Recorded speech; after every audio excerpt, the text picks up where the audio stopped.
السلام عليكم ورحمة الله وبركاته. بسم الله والحمد لله. اللهم صل على سيدنا محمد وعلى آل سيدنا ومولانا محمد. الحج ركن من أركان الإسلام. ഹജ്ജ് ഇസ്ലാമിയുടെ ഫർളുകളിൽപ്പെട്ട വളരെ ഇസ്ലാമിയുടെ സ്തംഭങ്ങളിൽപ്പെട്ട തൂണുകളിൽപ്പെട്ട വളരെ പ്രധാനപ്പെട്ട തൂണാണ്, സ്തംഭാണ് ഹജ്ജ്. പരിശുദ്ധമായ ഹജ്ജ് ഖുർആൻ ചൊല്ലുക, അതിമ്മുൽ ഹജ്ജ വൽ ഉംറത ലില്ലാഹ്. നിങ്ങൾ ഹജ്ജും ഉംറയും ആക്കണായത് അള്ളാഹുക്ക് വേണായിട്ടാണ്, പ്രതിഷ്ഠകല്ല, പേരുകല്ല, ആരോ ചൊല്ലുക വേണായിട്ടല്ല. ഹാജീൻ ചൊല്ലുടെ പേര് നന്റെ മുന്നൽ വിളിക്കുകല്ല, പിന്നെയോ നന്റെതെല്ലാം ലില്ലാഹ്. വ അതിമ്മുൽ ഹജ്ജ വൽ ഉംറത ലില്ലാഹ്. ഹജ്ജും ഉംറയും ലില്ലാഹ്. ആ ഒരു ചിന്ത മാത്രം, അതല്ലാത്തതൊന്ന് വന്നിട്ടുണ്ടായെങ്കിൽ അൽ ഹജ്ജ് മബ്റൂർ ആവില്ലേ, പിന്നെ അതുക്ക് ജസാ സ്വർഗം കിട്ടില്ല. വ അതിമ്മുൽ ഹജ്ജ വൽ ഉംറത ലില്ലാഹ്. ഹജ്ജും ഉംറയും നിങ്ങ പടച്ചോണുകുവേനായിട്ട് പൂർത്തിയാക്കറുണ്ട്. പരിശുദ്ധ ഖുർആൻ സൂറത്തുൽ ബഖറത്തിൽ അള്ളാഹു നമുക്ക് വഴിപാട്ടി തന്നുകൊണ്ടുള്ള നിസ്കാര നോമ്പ് കഴിഞ്ഞാൽ പിന്നെ വളരെ മഹത്വമേറിയ ഇബാദത്താണ് ഹജ്ജ്. പൂർവിക ശരീഅത്തിൽപ്പെട്ടതാണ്. ഇസ്ലാമിയുടെ പ്രത്യേകമായ നബി സല്ലല്ലാഹു അലൈഹി വസല്ലമ തങ്ങളെ ഈ ഉമ്മത്ത് ഉള്ളെങ്കത്തൊരു പ്രത്യേകത ಅಂತಲ್ಲ, മുന്നിലുള്ള ആൾമാറും ഹജ്ജാക്കിക്കൊണ്ടിരുന്നാറ്. ഫമാമിൻ നബിയിൻ ഇല്ലാ ഹജ്ജാൻട്ട, എല്ലാ നബിമാരും ഹജ്ജാക്കിലാർ. ഒരാൾ കഅബത്ത് പോകേണ്ടതെന്ന് ചൊന്നെങ്കിൽ ഈ അമ്പിയാക്കന്മാരെല്ലാം നടന്നെങ്കത്തെ അങ്ങതെച്ചെങ്കത്തെ ജാഗയിലാണ് സഞ്ചരിക്കുന്നത്. സുബ്ഹാനല്ലാഹ്. ആദം നബി അലൈഹി ഇസ്ലാം ഇന്ത്യത്തെ നടന്നോന്തു 40 ഹജ്ജാക്കിത്തുണ്ട സയ്യിദുന ആദം അലൈഹി സ്വലാത്തു വസ്സലാം. ബഹുമാനപ്പെട്ട ആദം നബി അലൈഹി സ്വലാത്തു വസ്സലാം യഥാർത്ഥത്തിൽ ഹജ്ജ് മക്ക അത് ഏഷ്യത്തിലാണുള്ളത്. ഏഷ്യ ഖണ്ഡത്തുള്ള ആൾമാർക്ക് വലിയ നിഅമത്ത് അള്ളാഹു ആക്കിയ പോലെ മസ്ജിദുൽ അഖ്സ അതും ഏഷ്യത്തിലാണ്. അതുപോലെ മദീന, ലോകത്തുള്ള ഈ 3 വലിയ മഹത്വമുള്ള കേന്ദ്രങ്ങൾ, ഇതിനാട്ടി അപ്പുറം മഹത്വമുള്ളത് വേറെ ഒരാൾക്ക് കാട്ടുക സാധ്യയില്ല. ബഹുമാനപ്പെട്ട അമ്പിയാക്കന്മാർ ബന്ധങ്കെത്ത ജാഗയാണ് ഫലസ്തീൻ. അവിടെ അബുൽ അംബിയ ആയ ബഹുമാനപ്പെട്ട ഇബ്രാഹിം നബി അലൈഹി സ്വലാം അവിടെ കാണാൻ അള്ളാഹു ഇറാഖിടെ ഇബ്രാഹിം നബി അലൈഹി സ്വലാമിയുടെ കൊമ്പുണ്ട്. അത് ബാറക്ന ഞങ്ങൾ ബർക്കത്താക്കിയ ഭൂമിയിട്ട അള്ളാഹു ചൊല്ലെ. അപ്പൊ ഇതെല്ലാം ഏഷ്യത്തിലാണ്. യഥാർത്ഥത്തിൽ 4 ഗ്രന്ഥങ്ങൾ ഇറങ്ങിയതും ഏഷ്യത്തിലാണ്. ബഹുമാനപ്പെട്ട ആദം നബി അലൈഹി സ്വലാം ഇറങ്ങിയതും അവിടെയാണ് ബഹുമാനപ്പെട്ട ആദം നബി അലൈഹി സ്വലാത്തു വസ്സലാം മക്കത്ത് ഹജ്ജിക്ക് പോണ്ട്. ഇന്ത്യത്തെ നടന്നിട്ട് ഹജ്ജിക്ക് പോണ്ടു 40 വട്ട. ജിബ്രീൽ അലൈഹി സ്വലാം ആദം നബി അലൈഹി സ്വലാം ഇട്ട ചൊല്ലു, നിങ്ങളാട്ടി മുന്നുൾ ഈ കഅബാലയത്തിൽ 7000 വർഷം മുന്നലേ മലക്കുങ്ങ തവാഫാക്കിക്കൊണ്ടുള്ളാറ്. സുബ്ഹാനല്ലാഹ്. ഞങ്ങളെ നബി മുത്ത് റസൂലുള്ളാഹി സ്വല്ലല്ലാഹു അലൈഹി വസല്ലം ഹിജ്റ പോണ്ടാട്ടി മുന്നൽ കുറെ ഹജ്ജാക്കിയിട്ടുണ്ട്. ഹിജ്റ പോയാൽ പിന്നെ മക്കത്തെ മദീനത്ത് പോയാൽ പിന്നെ ഹജ്ജത്തുൽ വദാ മാത്രമാണ് ലാസ്റ്റത്തെ ഹജ്ജ്. അങ്ങനെയാണ് മുത്തുനബി സല്ലല്ലാഹു അലൈഹി വസല്ലം ഹജ്ജാക്കട്. അപ്പോ ഉംറ വർഷത്തെ ഏത് ടൈമിലും ആക്കാം. അതേസമയത്ത് ഹജ്ജിക്ക് പ്രത്യേക ടൈമുണ്ട്. ഹജ്ജ് സ്വഹിയാവൂ വക്കത്തുണ്ട്, ടൈമു ഉണ്ട്. അതുപോലെ മുസ്ലിം ആവണം. ഇങ്ങനെ ഹജ്ജിലുള്ള നിബന്ധനകളാണ്. അതുപോലെ ആവത് വേണം. ഹജ്ജ് നിർബന്ധമാവണുണ്ടായെങ്കിൽ ഇസ്തിതാഅത്ത് വേണം. കഴിവുള്ള ആൾക്കാണ് ഹജ്ജ് നിർബന്ധമാണ്. തീരെ കഴിവില്ലാത്ത ആളെ നീ ഹജ്ജിക്ക് പോണു, ആൾട്ടി എന്താ പിന്നെ സബീലാണ്ടാ ചൊന്ന മനിസ്തതാ ഇലൈഹി സബീല. തടിയാലും മുതലാലും വഴിയാലും ഉണ്ടാ ഞങ്ങൾ അർത്ഥ വെക്കടെ. അഥവാ തടിൽ നല്ല ആരോഗ്യം പോണു തീരോണു. അതുപോലെ തെറിലൊരു ബുദ്ധിമുട്ടുമിക്കോ തീറ. അതുപോലെ പിന്നെ സമ്പത്ത് വേണം. ഇങ്ങനെ 3 ഒത്തിണങ്ങുമ്പോഴാണ് അയാൾക്ക് ആവതാവിടെ. അങ്ങനെ ആവതുള്ള ആൾക്ക് ഹജ്ജ് എന്താവടു നിർബന്ധമാവടു. അപ്പോ ഹജ്ജിന്റെ ಬಗ್ಗೆ അങ്ങനെയാണ്. ഹജ്ജ് കിടാവിടെ തൊട്ട് അഥവാ ചെറിയ കിടാവ്, അത് മുമയ്യിസായ കിടാവട്ടെ, ഗതിരിയു പ്രായപൂർത്തിക്ക് മുന്നിലുള്ള കിടാവ്, തമ്മീസിക്ക് മുന്നലത്തെ കിടാവട്ടെ, പിന്നത്തെ കിടാവട്ടെ, ആ കിടാവിടെ തൊട്ട് എന്താക്ക വലിയ ഇഹ്റാമാക്ക. കിടാവിടെ തൊട്ട് പിന്നെ ഹജ്ജിക്ക് ഇഹ്റാം കെട്ട്. അതുപോലെ മുമയ്യിസായ കിടാവുണ്ടുണ്ടായി നേരത്തെ ചൊന്നത് വലിയ ഇഹ്റാം കെട്ട. വലിയ ഈ കിടാവിടെ സംരക്ഷകത് പിന്നെ ഈ കിടാവിടെ തൊട്ട് ഇഹ്റാം കെട്ട. ആ കിടാവിടെ തൊട്ട് ഞാൻ ഇഹ്റാം കെട്ടേ. അത് മുമയ്യിസായ കിടാവട്ടെ അല്ലാത്ത കിടാവട്ടെ. ഇനി മുമയ്യിസായ വകദാ ഇഹ്റാമു സ്വബിയിൽ മുമയ്യിസി ബിഇദ്നിഹി. മുമയ്യിസായ കിടാവുണ്ടായെങ്കിൽ ആ കിടാവിടെ തൊട്ട് ഇഹ്റാം വലിയ കെട്ട. പക്ഷെ ആ മുമയ്യിസായ കിടാവിടെ സമ്മതത്തോടെ ഇഹ്റാം കെട്ടിയെങ്കിൽ അത് സ്വഹിയാവും.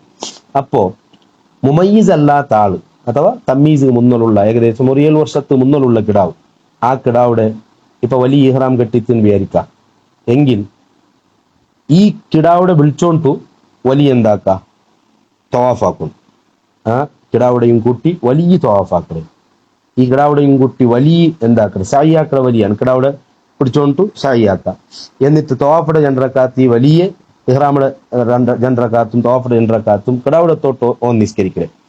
അതുപോലെ പിന്നെ റമ്മി എറിയുമ്പ മിനത്തിൽ എറിയുമ്പ കല്ലുങ്ങ കിടാവ് കൊടുക്കാം.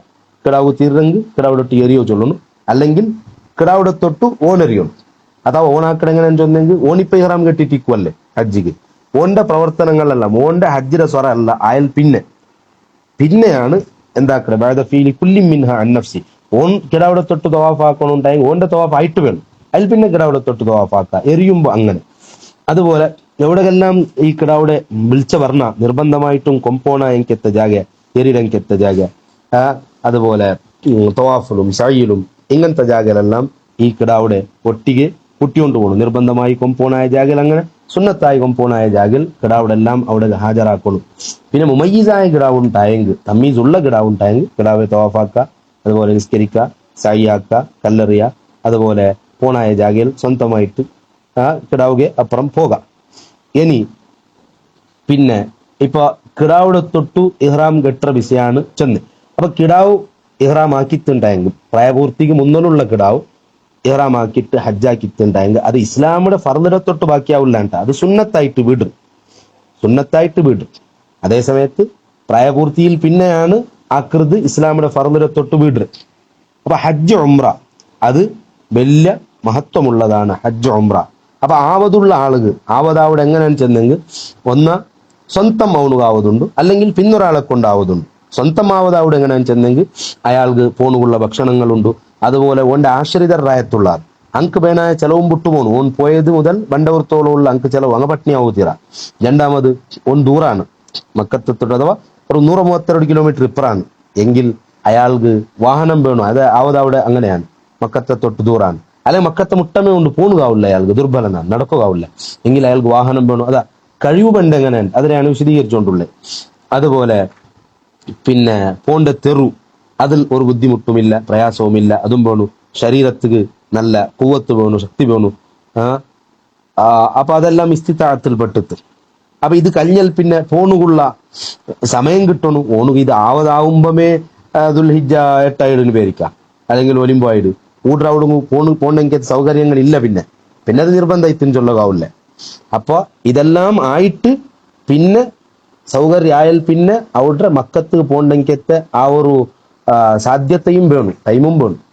അപ്പൊ അത് സ്വന്തമായി ആവതാവത് അങ്ങനെയാണ്. ആവതുള്ള ഒരാളെ ഹജ്ജാക്കൊണ്ടും സ്വന്തല്ലേ ആവത് കഴിവ് അത് സ്വന്തമായിട്ടും ഉണ്ട്. ഇനി പിന്നൊരാളെ കൊണ്ട് കഴിവ് പണ്ട് എങ്ങനെയാന്ന് ചെന്നെങ്കിൽ, പിന്നൊരാളെ കൊണ്ട് ആവതാവിടെ എങ്ങനെയാന്ന് ചെന്നെങ്കിൽ അത് 2 റൂപ്പാണ്. ഒന്ന്, ഒരാൾക്ക് ഹജ്ജാക്കുകയില്ല, എന്തേ അയാൾക്ക് തീരാത്ത രോഗമുണ്ട്, ഷിഫയാവലാൻ ചൊല്ലെങ്കിൽ ഒരിക്കലും വാഹനത്തെ അയാൾക്ക് തെക്കുവാവല, അല്ലെങ്കിൽ വയസ്സാണ് അയാൾ. അങ്ങനത്തെ ഒരാള് അയാൾക്ക് ഒരു പകരക്കാരനുണ്ട്, അഥവാ വേറൊരാൾ കിട്ടു പൈസ കൊടുത്തിട്ട് ഹജ്ജാക്കുവാട്ടോ ആവിടു അയാൾക്ക് എങ്കിൽ ഒരാളെ കൂലിക്ക് എടുത്തിട്ട് അയാൾ എന്താക്ക ഹജ്ജ് കടത്തു നിർബന്ധം. അല്ലെങ്കിൽ ഒരാൾ ഇയാളെ തൊട്ട് ഫ്രീ ആക്കിടാൻ ചോന്നുകൊണ്ടുണ്ട് എങ്കിൽ അയാൾക്ക് സമ്മതം കൊടുക്കണം, നിങ്ങൾ എന്റെ തൊട്ട് പോയിട്ട് എന്താക്കറു ഹജ്ജാക്കറു ഒന്നത്. അപ്പൊ പിന്നൊരാളെ കൊണ്ടാവത് ഇയാൾക്ക് പണ്ടേ. രണ്ടാമത്തത് പിന്നെ മരിച്ച ആളാണ്. ഒരാൾ മരിക്കുമ്പോ അയാളെ ഉത്തരവാദിത്വത്തിൽ ഹജ്ജും അയാൾ ആക്കൊണ്ടിരുന്നു, എല്ലാ കഴിവിന്നിട്ടും അയാൾ ഹജ്ജിക്ക് പോവാത്ത ആളാണ് എങ്കിലോ അവിടെ പിന്നെ ഇയാളെ സമ്പത്തുണ്ടുണ്ടായെങ്കിൽ, ഇയാൾ മരിച്ചിട്ടാകുമ്പോൾ ഇയാൾക്ക് സമ്പത്തുണ്ടുണ്ടായെങ്കിൽ ഇയാളെ സമ്പത്തിൽ നിന്ന് ഹജ്ജ് ഉംറ ആക്കൽ നിർബന്ധം. ഇയാളെ അനന്തരാവകാശികൾ അങ്ങില്ലാണ്ടായെങ്കിൽ കാവി അങ്ങമയാക്കല്, അല്ലെങ്കിൽ പകരം വേറൊരാളെ കടത്തല് നിർബന്ധമാണ്. അതേ സമയത്ത് ഇയാൾക്ക് സ്വത്തില്ല, ഉണ്ട് സ്വത്ത് അത് മെയ്യാവില്ല എങ്കിൽ ഈ വാരിസീങ്ങളെ മേലിൽ അതെന്താവില്ല, നിർബന്ധാവില്ല. പിന്നെ അത് സുന്നത്താണ്. വാരിസായ ആള് അഥവാ ഓന്റെ അനന്തരാവകാശി മോണ അങ്ങനത്തെ ആൾമാർ അങ്ക് ഇത് സുന്നത്താണ്. അപ്പൊ അതാണ് മനസ്സിലാക്കുകയുള്ളു. അതേ സമയത്ത് ഒരു ഹയാത്തിലുള്ള ആള് അയാൾക്ക് ഹജ്ജിക്ക് പോകണമെങ്കിൽ എല്ലാം സൗകര്യമുണ്ടോ, അങ്ങനത്തെ ഒരാള് വേറൊരാളെ കടത്തല് അങ്ങനെ ചിലപ്പോയിക്കും ഞാൻ ഹജ്ജിക്ക് പോയെങ്കിൽ 20 നാൾ പോണ്ടു, 25 നാൾ പോണ്ടു, എൻ്റെ കച്ചവടം അത് ഇതെല്ലാം ഇവിടെ ബാത്തിലാവിടും, അതുകൊണ്ട് നന്റെ തൊട്ട് നീ ഒന്ന് ഹജ്ജിക്ക് പോയിട്ട് വാൻ ചൊല്ലുകാവില്ലേ, അത് പാടില്ലാത്തതാണ്. അപ്പൊ അങ്ങനെ അപ്പൊ ഹയാത്തുള്ള ആളാണ്, അയാൾക്ക് ആവതുണ്ടും വിചാരിക്കാം എങ്കിൽ അയാൾ എന്താ കൂത്തിറ പിന്നൊരാളെ പകരം കടത്തും പോലെയില്ല. അപ്പൊ അത് പ്രത്യേകം ശ്രദ്ധിക്കണം എനിക്കത്തെ വിഷയമാണ്. അപ്പോ ഇങ്ങനെ ഹജ്ജ് ഉംറ സംബന്ധമായിട്ട് ഉള്ള എനിക്കത്തെ ഇസ്തിതാഅത്തിന്റെ ബഗ്ഗെയാണ് ഇപ്പൊ ചൊന്ന്. വൽ ഇനാബത്തു അനിൽ ഹയ്യിൽ ഖാദിരി തംതനിഉ മുത്ലഖൻ, അതൊരിക്കലും പാടില്ലാണ്ടാണ്. ആവതുണ്ടായിട്ട് പിന്നൊരാൾ എന്താക്കുവാവില്ലേ, പകരമാക്കവും ആവില്ലേ.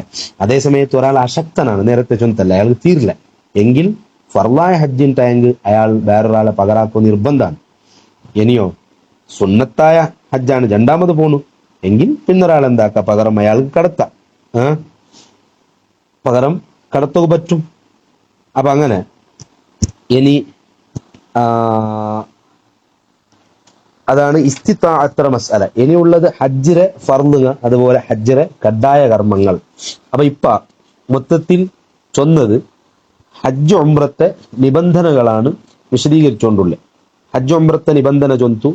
ടൈം, ഹജ്ജിന് പ്രത്യേകം ടൈമുണ്ട്. ഹജ്ജിന് ഇഹ്റാം കെട്ടുള്ള ടൈമാണ് ഷവ്വാൽ, ദുൽഖഅദ, ദുൽഹിജ്ജത്ത് ആദ്യം. അതുപോലെ ഇസ്ലാം, അതുപോലെ ചൊന്തു ഇസ്തിത്താഅത്ത് വേണം, ആവത് വേണം. അപ്പൊ പിന്നെ കിടാവിടെ തൊട്ട് ഇഹ്റാം കെട്ടുന്നതിന്റെ ಬಗ್ಗೆ ചൊന്തു. പിന്നെ ആവത് എങ്ങനെയാണ്, ഒന്ന് സ്വയം ആവതാവിടെ, അല്ലെങ്കിൽ പിന്നൊരാളെ കൊണ്ടാവതാവിടെ. അപ്പൊ ഈ രണ്ട് രൂപം ഉണ്ടെങ്കിലും അവിടെ ഹജ്ജ് നിർബന്ധമാവുന്നു. ഇതാണ് ഹജ്ജ് ഉംറ. അല്ലാഹു സുബ്ഹാനഹു